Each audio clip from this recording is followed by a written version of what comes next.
I know what I'm gonna say. We're just gonna go for it, and I'm gonna hope it comes out right. You want me to talk about legacy and impact? Oh, Lord. Pride means taking back my identity. Doing drag, that's disorderly.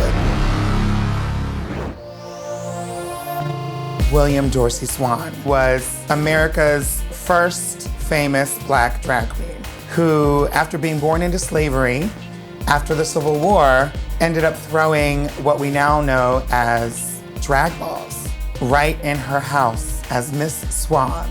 She would invite people to come from all over to participate in her house parties that featured performances and singing and dancing, the cakewalk, which was very popular back then. And this was really a safe space for black queer people, gender non-conforming people to dress in drag and live their best life. In 1896, the house got raided and arrested her on the charge of having a disorderly house. Doing drag, that's disorderly.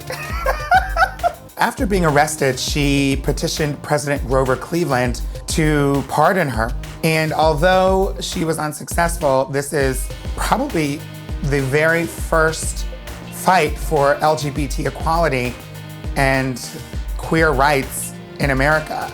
She will always be a pioneer of gay rights, queer rights, and I'd even say trans rights. Lucy Hicks Anderson was a black trans woman born in the late 1800s. She ran a brothel with a venereal disease, was traced back to her brothel. The officials at the time did these screen checks of all of the women who were a part of this brothel, and in doing so, they discovered that Lucy Hicks Anderson was a trans woman. She was sentenced to 10 years in jail and another 10 years of probation for portraying a woman when they did not believe that that was who she was. What's really interesting about Lucy's story is that so many people feel as if trans folks is just like this new identity and we just popped out of nowhere when Laverne Cox was in Orange is the New Black. And knowing that someone like Lucy Hicks Anderson lived and existed in a time before this one goes to show that trans people have always been here. We've always been in your communities. We've always been in your families. It is only through knowing that history that we can truly be the revolutionary change agents that we say we want to be.